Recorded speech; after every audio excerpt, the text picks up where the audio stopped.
La défaite du Brésil face à la France sur le score de 2-1 a laissé beaucoup de questions dans le monde du football.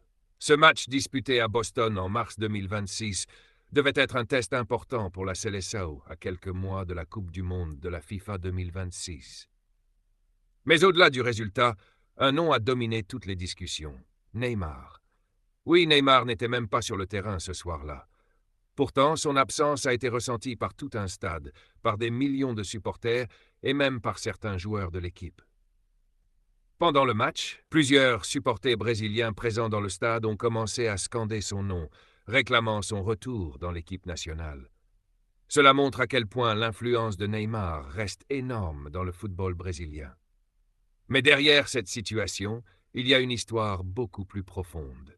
Une histoire de blessures, de pression, de critiques et surtout de souffrance mentale. Après la rencontre, Neymar a pris la parole et ses mots ont marqué beaucoup de fans de football dans le monde entier. Il a expliqué qu'il traversait une période très difficile. Selon lui, les blessures répétées et les critiques constantes ont fini par l'affecter mentalement. Il a même déclaré quelque chose de très fort. « Je souffre, j'ai mal, je pleure ». Cette phrase a choqué de nombreux supporters, car on voit rarement un joueur de ce niveau parler aussi ouvertement de ses émotions. Neymar, qui a longtemps été considéré comme l'un des joueurs les plus talentueux de sa génération, a reconnu qu'il vivait une période compliquée dans sa carrière. Il faut comprendre que depuis plusieurs années, Neymar a subi plusieurs blessures importantes. Chaque fois qu'il commence à retrouver son meilleur niveau, un nouveau problème physique apparaît. Et pour un joueur qui a toujours voulu aider son équipe et faire vibrer les supporters, cela devient très difficile à supporter. Aujourd'hui, Neymar se concentre principalement sur sa récupération avec son club, Santos FC. Ce retour à Santos est symbolique, car c'est le club où tout a commencé pour lui. Là-bas, il essaye de retrouver sa forme physique, mais aussi de retrouver sa confiance et sa motivation. Beaucoup de supporters espèrent qu'il pourra revenir au plus haut niveau avant la Coupe du Monde 2026. Mais ce qui rend cette situation encore plus intéressante, c'est la réaction du sélectionneur du Brésil, Carlo Ancelotti. Ancelotti a expliqué clairement pourquoi Neymar n'était pas présent dans la liste pour ce match contre la France. Selon lui, la raison est simple, Neymar n'est pas encore à 100% physiquement.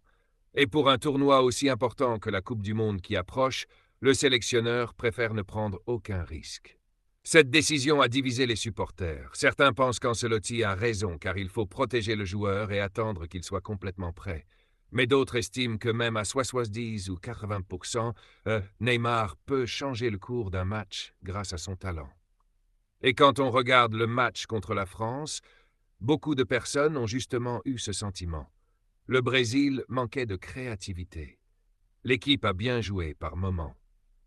Mais il manquait ce joueur capable de faire la différence, ce joueur capable d'inventer quelque chose d'imprévisible. Et pour beaucoup de fans, ce joueur reste Neymar. Pendant le match, plusieurs actions ont montré que le Brésil avait du mal à débloquer la défense française. Les attaquants ont essayé, les milieux ont tenté d'organiser le jeu, mais il manquait ce petit moment de magie qui peut transformer une rencontre. C'est pour cela que les chants du public ont été si forts dans le stade. Les supporters criaient « Neymar, Neymar, Neymar ». Ce moment a fait le tour des réseaux sociaux. Beaucoup de vidéos sont devenues virales.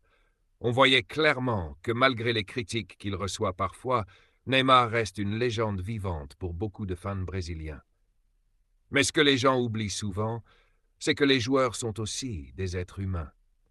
Ils ressentent la pression, ils ressentent la douleur, ils ressentent les critiques. Et Neymar l'a clairement expliqué. Il a parlé de la fatigue mentale qui s'est accumulée au fil des années. Depuis qu'il est très jeune, il est au centre de l'attention. Chaque match, chaque geste, chaque erreur est analysé par des millions de personnes. C'est une pression énorme. Surtout quand on a porté pendant longtemps les espoirs d'un pays entier. Le Brésil est une nation de football. Et les supporters attendent toujours des résultats, du spectacle et des victoires. Alors quand l'équipe perd, les critiques arrivent rapidement. Et Neymar a souvent été la cible principale. Pourtant, il a aussi offert des moments incroyables à la Seleção. Des buts magnifiques, des passes décisives, des victoires importantes. Mais dans le football, la mémoire des supporters peut parfois être très courte. Aujourd'hui, à 34 ans, Neymar sait que sa carrière approche de ses dernières grandes années. C'est pour cela que la Coupe du Monde 2026 est un objectif énorme pour lui, peut-être même son dernier grand tournoi international, et c'est ce qui rend sa situation actuelle si importante. Parce que s'il réussit à revenir en forme à temps, il pourrait encore jouer un rôle clé dans cette compétition. Mais pour cela, il doit d'abord réussir sa rééducation. Et ce processus n'est pas simple. La récupération après une blessure longue demande beaucoup de patience, beaucoup de travail et surtout une grande force mentale. Chaque jour, il doit s'entraîner, faire des exercices spécifiques, renforcer son corps et retrouver ses sensations sur le terrain. Et pendant ce temps, les supporters attendent. Les médias parlent, les critiques continuent. Mais Neymar essaie de rester concentré sur son objectif. Revenir plus fort, revenir prêt, revenir pour aider le Brésil. Et peut-être écrire une dernière grande histoire avec la Seleção. Car malgré tout ce qui se dit, Neymar reste l'un des joueurs les plus talentueux de sa génération. Son style de jeu, sa créativité et sa capacité à créer des moments spectaculaires sont uniques. C'est pour cela que, même après toutes ces années, son absence se fait encore sentir. Le match contre la France en est un exemple parfait. La France a montré une équipe solide, organisée et efficace. Mais le Brésil, lui, semblait chercher un leader offensif capable de changer le rythme du match. Et beaucoup pensent que Neymar aurait pu jouer ce rôle. Mais la réalité est que la priorité aujourd'hui est sa santé. S'il revient trop vite et se blesse encore, cela pourrait mettre en danger sa participation à la Coupe du Monde. Et personne ne veut que cela arrive. Ni les supporters, ni le sélectionneur, ni Neymar lui-même. Alors pour l'instant, tout le monde attend. Attendre de voir son retour. Attendre de voir comment il va évoluer dans les prochains mois. Attendre de voir s'il pourra redevenir le joueur qui a fait rêver des millions de fans. Et une chose est sûre, le jour où Neymar reviendra avec le Brésil, ce sera un moment très attendu dans le monde du football. Mais la question reste ouverte. Neymar pourra-t-il revenir à son meilleur niveau avant la Coupe du Monde 2026 ? Le Brésil a-t-il encore besoin de lui pour espérer gagner le trophée ? Ou une nouvelle génération est-elle déjà prête à prendre le relais ? Ces questions alimentent les débats partout dans le monde. Et ce qui est certain, c'est que l'histoire n'est pas encore terminée.